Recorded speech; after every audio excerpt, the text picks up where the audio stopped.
gonna have to take a break because this thing is kicking my butt.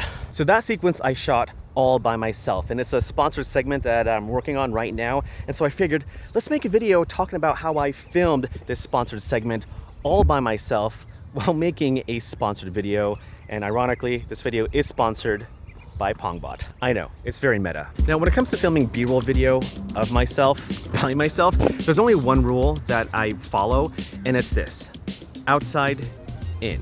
I want to start off with wide shots, I want to work my way towards medium shots, and then I want to follow up with some close-up shots. And the reason why I follow that rule is because oftentimes when I go out and film, I don't really have a set plan. I mean, sometimes I do, but most times I don't. But I know that whatever angle I decide to film at, if I start off with wide shots, work my way towards medium shots, and then film some close-up shots, I know at the very least I'll have some coverage for when I'm editing in post. And that's the thing, you want to give yourself some options for when you're editing your story. And oftentimes that story is limited by the lack of shots that you have. And so for me, whenever I need to film B-roll of any sorts, I always try to mix it up and film wide shots, medium shots, and close-up shots. Pretty simple concept: wide, medium, close-up. Start with the outside, in. Now, let's talk about how I frame my shots.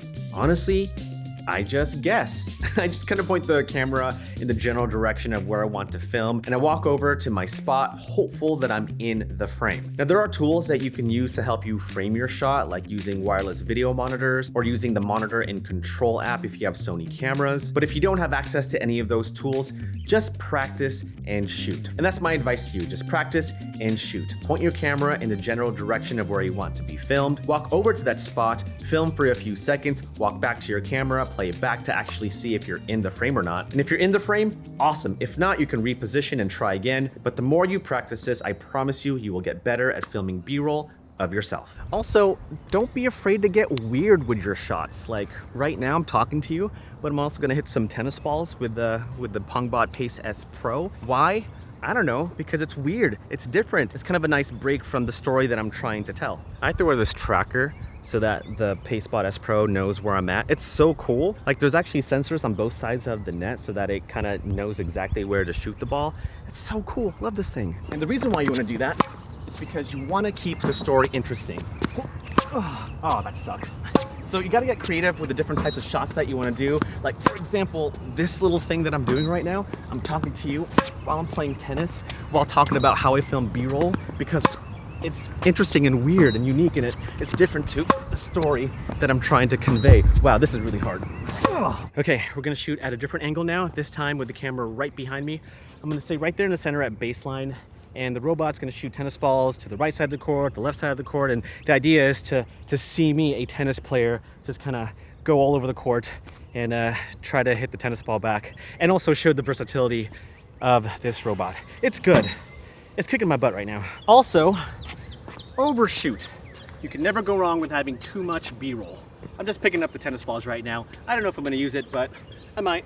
Now for you gearheads, the camera and lens that I use to film that entire sequence is a Sony a7 IV and the 24-70 G Master II. The 24-70 is like the only lens you could possibly need to film any type of project. And I knew I didn't want to bring a lot of gear for this shoot. I just wanted to bring one camera body and one lens. The autofocus speed on the a7 IV is insane. The fact that I can use crop mode, clear image zoom to get a tighter shot is really helpful. I even use the 9:16 aspect marker to make sure that I have vertical friendly shots. And I know the a7 V is not open gate, don't really care, but I do have tools like aspect markers to help me frame up my shots. And I use two different tripods for that little segment. This is a Freewell travel tripod, carbon fiber. It's kind of my tennis tripod because, you know, I've been filming videos of myself playing tennis. And then for low angle shots, I've been using the Sony wireless grip. Love this thing. Oh, and by the way, make sure to capture audio. Like, even though you're just filming B-roll video and don't have any need for the audio, just slap on a mic, because you'll never know if you're going to need some sort of scratch audio in your sequence. And that's exactly what I did in that segment. I wanted to add a little bit of sound because it just adds another layer to the story that I'm trying to tell. Also, as a tennis player, I love the sound of tennis balls. It sounds so good. Oh, and the mic that I used was the Sony ECM B10 mic, the mic that you are listening to right now, and it's on my FX2, another camera that I love. By the way, this thing lasts forever. Like, I've been playing for about 2 hours and it's still running, full power. And that is how I film B-roll video of myself by myself. If you're a tennis player like me and you want to train by yourself, then definitely check out the PongBot Pace S Pro. It's so cool. But that's it for this video. Thanks for watching. I'm gonna go hit a few more balls because this thing is really fun. Bye.